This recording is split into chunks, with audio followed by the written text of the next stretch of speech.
नमस्कार मैत्रिणींनो, सकाळचे 7 वाजलेले आहेत आणि आज आहे अक्षय तृतीया. अक्षय तृतीया म्हणजे आज काहीतरी गोड बनवणार आहे मी. म्हणजे मोस्टली तर आमच्या इकडे पुरणपोळीच बनवतात. आज आहे माझा पुरणपोळीचा बेत. गॅसवर मी थोडंसं धने, जिरे आणि ओव्याचं पाणी ठेवलं आहे.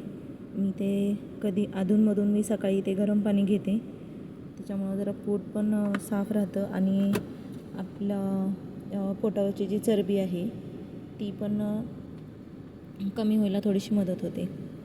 तर चला, पुरणाची तयारी चालू झालेली आहे माझे आंघोळ वगैरे सकाळचं सगळे कामावरून मला आता 7:30 होऊन गेलेले होते. आणि मी इकडं आता डाळ घेतली, चणा डाळ 1.5 वाटी. चांगली 2-3 पाण्याने मी ती स्वच्छ धुवून घेणार आहे. काय आहे ना, डाळ आपण जेव्हा मार्केटमधून आणतो ना, त्याच्यावर पावडर वगैरे मारलेली असते. त्याच्यामुळं ती जेव्हा आपण बनवायला घेतो ना, तेव्हा चांगली स्वच्छ धुवून घ्यायची. बघा किती पांढरं पाणी निघते ते, आणि धुतल्यानंतर मग स्वच्छ पाणी निघतं ते. आता मी डाळ आहे ना कुकरला लावते आणि गॅसवर ठेवून देते. त्याच्यात थोडीशी हळद टाकायची, म्हणजे जरा ना पुरणाला हिरवा आपला कलर येतो, पिवळा कलर येतो. तर आता मी हे ना पाणी गाळून घेते आणि जरा बाजूला ठेवते, कारण एवढं गरम पाणी ना मला नाही जमणार प्यायला तोपर्यंत, कारण आता थंड होईपर्यंत वाट बघत बसण्यात अर्थ नाही आहे. स्वयंपाक पुरणाचा आहे, त्याच्यामुळं सगळं जरा लवकर व्हायला पाहिजे. आणि आज मी काय नाश्ता वगैरे काहीही बनवणार नाही आहे, डायरेक्ट पुरणपोळीचाच स्वयंपाक बनवणार आहे. तर मी आधी पुरणाचं पीठ पुरणपोळीसाठी पीठ मळून घेते.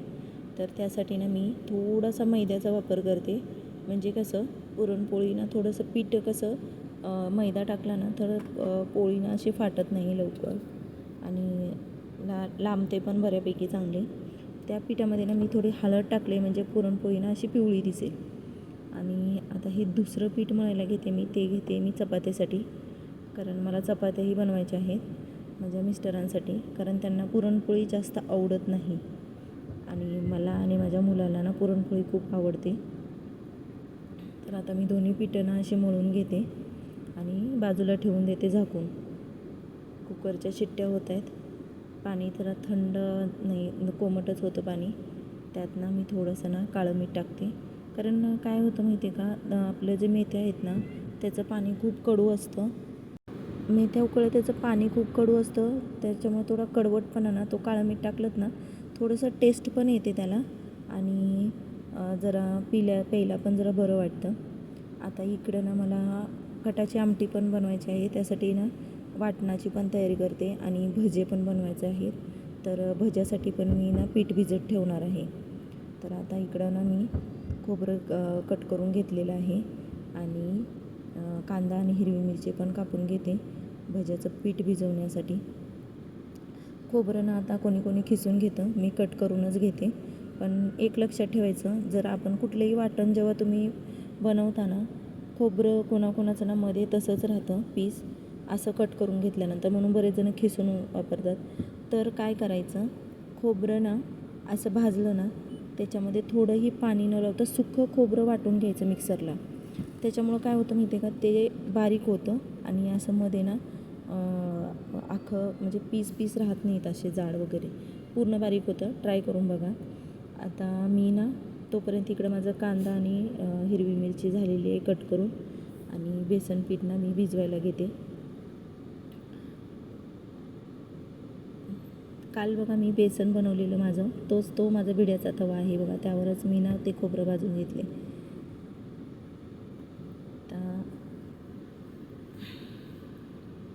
नेहमी ना मी बेसन पीठ ना दळूनच आणते. डाळ आपली 1 किलो घेऊन दळून आणलेली ती बरी पडते, कारण ते खायला पण जरा चव थोडी वेगळीच असते नाही का, असं वाटतं मला. आता मी जे बेसन भिजवते भज्यासाठी हे पीठ मळते ना, ते बघा माझा मुलगा पण इकडे उठला आहे तोपर्यंत, आणि मुलगी आपली मॅडम स्वीटू बघा कशा झोपलेल्या आहेत मॅडम. ही ना लवकर उठतच नाही. इकडे बघा 8:30 वाजले, पाणी जायची वेळ होते. मला खूप लवकर काम करायचं आहे. विहान काय बोलते की मम्मा पप्पालाही सांग की हाय बोल, असं आपल्या व्हिडिओमध्ये. तर त्याच्यामुळं मला हसायला आलं थोडंसं. आणि आता मी भज्याचं जे पीठ आहे ना त्याच्यामध्ये बघा मी लसूण आणि जिरे आणि कोथिंबीर हे चांगलं खलबत्त्यामध्ये कुटून घ्यायचं. त्याच्यामुळं ना जरा चांगली चव येते भज्याला. तुम्ही ट्राय करून बघा. मी नेहमी भजी बनवते ना तेव्हा अशीच बनवते, खूप चांगली टेस्ट येते त्याला. तोपर्यंत इकडं ना माझं हे पाणी पण थंड होते आणि हे मिक्स करते एकदा भज्याच्या पिठामध्ये आणि नंतर मग मी हे पाणी पिऊन घेते. तोपर्यंत पीठ पण भिजेल हे बेसनचं. आता भज्याच्या पिठामध्ये ना मी पहिले फक्त कांदा, हिरवी मिरची, कोथिंबीर आणि बेसन टाकून घेतलेलं. आता हे आहे मी हळद टाकते, ओवा, मीठ आणि थोडासा खायचा सोडा टाकायचा.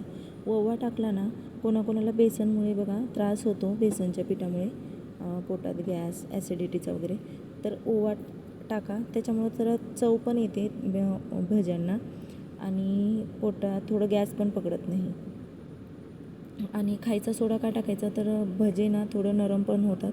पण खायचा सोडा टाकताना थोडा लिमिटमध्येच टाका. म्हणजे एक असं पिंच असं पकडून म्हणतो ना आपण, चुटकीभर तसं टाकायचं. त्याच्यामुळे ना भजे ना फुगतात. आणि जरा जास्त जर झालं समजा खायचा सोडा, तर मग काय होतं माहिती आहे का, भजे खूप तेल पितात, मग ऑइली लागतं खूपच. आता काय झालं आहे, इकडं माझं पाणी थंड झालेलं होतं, तोपर्यंत मी ती पिऊन घेतलं. आणि इकडं माझं डाळ पण शिजून झालेली आहे. गॅस बंद केलं आहे मी. आता ना मला कटाची आमटी बनवायची आहे. त्यासाठी ना मी वाटण बनवून घेणार आहे. तर मी जे ना खोबरं जे भाजलं होतं ना तव्यावर, ते मी आधी मिक्सरला वाटून घेणार आहे. आणि तुम्ही ना कधी पण असं मी कट करून घेतलेलं, आता मी तुम्हाला सांगितलंच आहे की कट केलेलं मिक्सरला वाटलं ना तर ते बारीक होतं. तर तुम्ही ना ते डायरेक्ट त्याच्यामध्येच आलं लसूण वाटण्यापेक्षा ना तुम्ही असं वेगळे खलबत्त्यामध्ये ना अद्रक लसूण कोथिंबीरची जर तुम्ही वेगळी पेस्ट केली ना, तर त्याची खरंच खूप चांगली टेस्ट येते. आणि त्यामध्ये ना तुम्ही आपला जो पण मसाला असेल, आता गावी कुठला मसाला भेटतो, माझ्या इकडं मी ना मोस्टली तर ना मी कांदा लसूण मसालाच यूज करते. जो एव्हरेस्ट किंवा अंबारीचा भेटतो ना कांदा लसूण मसाला, तो त्याने खूप खूप खूप खूप चांगली टेस्ट येते. तुम्ही नक्की करून बघा. मला तरी आवडते, माझ्या घरी पण सगळ्यांना आवडते. तुम्हाला आवडते का बघा. तर आता मी ना सगळं वाटून घेतलेलं आहे, अद्रक लसूण कोथिंबीर आणि ते मिक्सरला वाटलेलं खोबरं, आणि त्यातच मी घातला आहे कांदा लसूण मसाला. आता ते सगळं वाटून ना मी वाटीमध्ये काढून झाकून ठेवले. आता आमच्याकडे जरा पाण्याचा प्रॉब्लेम आहे, त्यामुळे ना मला सगळी कामं खूप लवकर आटपायची आहेत. तर जी पण आता थोडीफार भांडी पडली होती ना, ती सगळी मी हातासकट ती पण घासून घेतली आणि बेसिन पण रिकामा केला.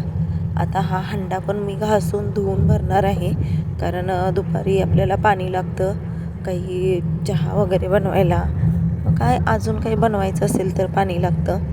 तर त्यासाठी मग मी ना हे पाणी भरून ठेवते हंड्यामध्ये. आणि इकडं बघा माझी डाळ शिजलेली आहे. मला आमटी बनवायची आहे कटाची, त्यासाठी मी 3 ग्लास पाणी टाकलेलं आहे ग्लासमध्ये. कारण 3 ग्लास म्हणजे मला आत्तासाठी पण होईल आणि संध्याकाळसाठी पण, कारण आज पुरणपोळी आहे. तर मी काही असं दुसरं काही जेवण बनवणार नाही आहे संध्याकाळी रात्रीसाठी. तर मी हेच आमटी थोडीशी जास्त बनवणार आहे कटाची. आमच्या घरात सर्वांनाच खूपच आवडते ही कटाची आमटी. आता गाळून घेते डाळ, आणि माझी डाळ खूप छान शिजली होती. जरा जास्त शिजली तरी काय हरकत नाही, चांगली वाटते. सगळं गॅस पण कुकरचं शिट्टीमधून जेव्हा डाळीचं पाणी उडालं ना बाहेर, तेव्हा ते पाठीमागचे जे स्टाईल्स बसवलेले आहेत ना त्याच्यावर ते पाणी उडलेलं. म्हणलं ते हातासारखं पुसून घ्यावं, कारण नंतर काय होणार आहे ते निघणार नाही डाग सुटली तर. आता एकीकडं भात पण लावला आहे आणि गुळ घेऊन पुरण शिजायला घेणार आहे. पण पाण्याकडं बघितलं हे सुटू रडते.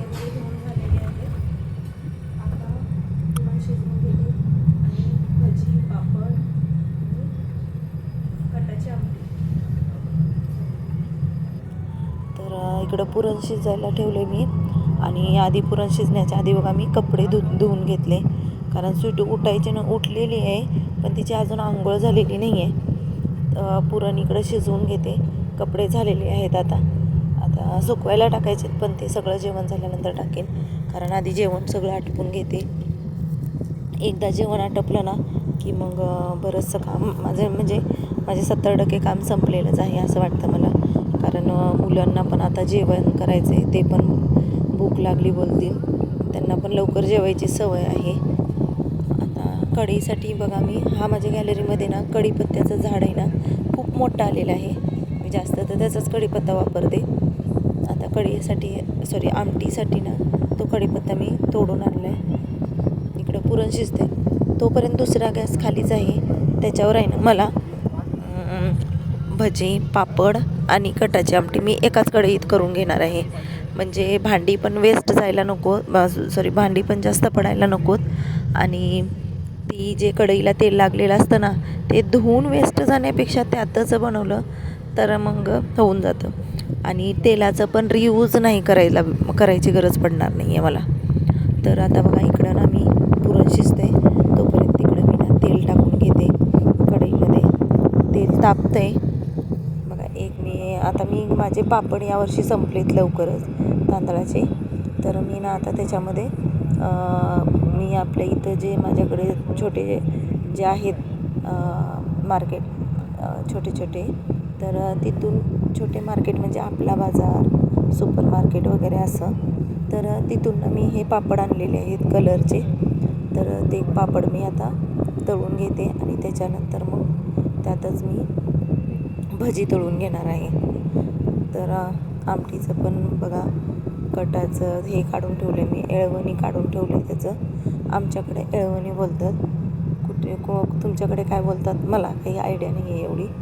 काय बोलत असतील तर त्याचं नक्की सांगा मला, तुमच्याकडे काय म्हणतात ते.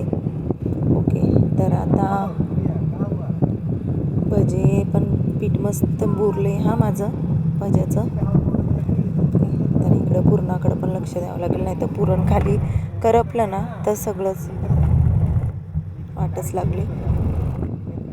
ओके, तर ठीक आहे. आणि पापड घेते तळून. हे पण पापड खूप छान लागतात, हे पोहा पापड आहेत. ओके,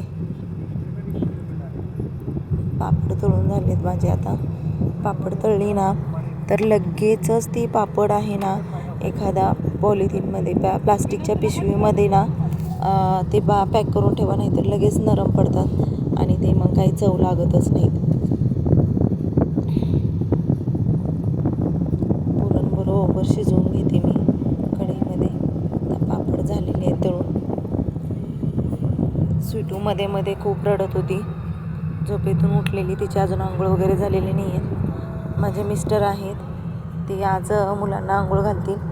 तसं बहुतेक दररोज तेच घालतात आंघोळ, कारण सकाळी व्हॅनला खूप लवकर जायचं असतं शाळेत. मग मी त्याचा डबा बनवेपर्यंत ते आंघोळ घालतात.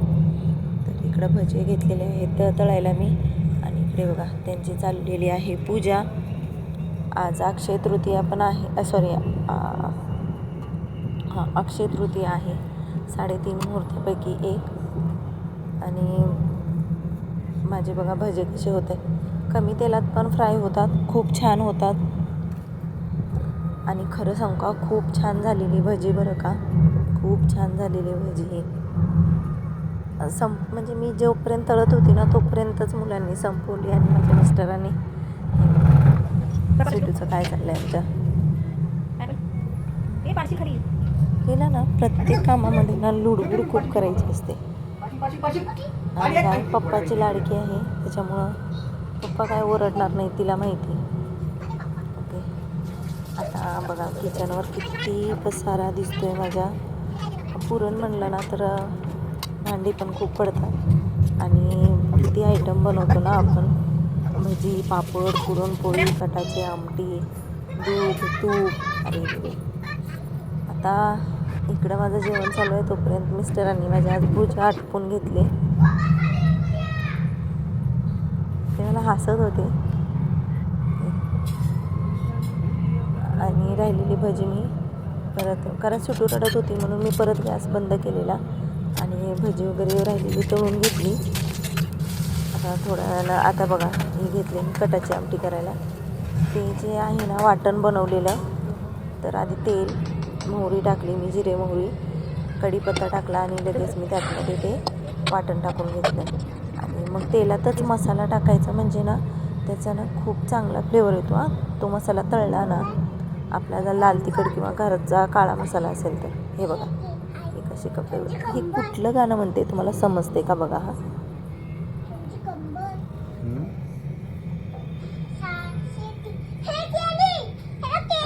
केली. Wow nice. तर हातासोबत बघितलं असेल तुम्ही पुरण पण वाटून घेतलं मी आणि आता पोळ्या पण बनवायला घेतल्या. पोळी जमते का बघा, कशी टमाटम फुगत आहेत बघा पोळ्या. आता अशाच मी सगळ्या पोळ्या लाटून घेणार आहे.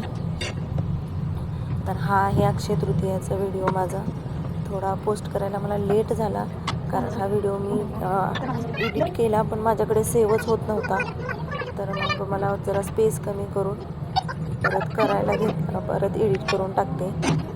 जर तुम्हाला माझा व्हिडिओ जर आवडत असेल तर नक्की लाईक शेअर आणि सबस्क्राईब करा. तुमचा एक लाईक शेअर आणि सबस्क्राईब माझ्यासाठी खूप खूप मौल्यवान आहे.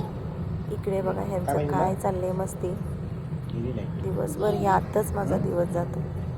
चला बाय.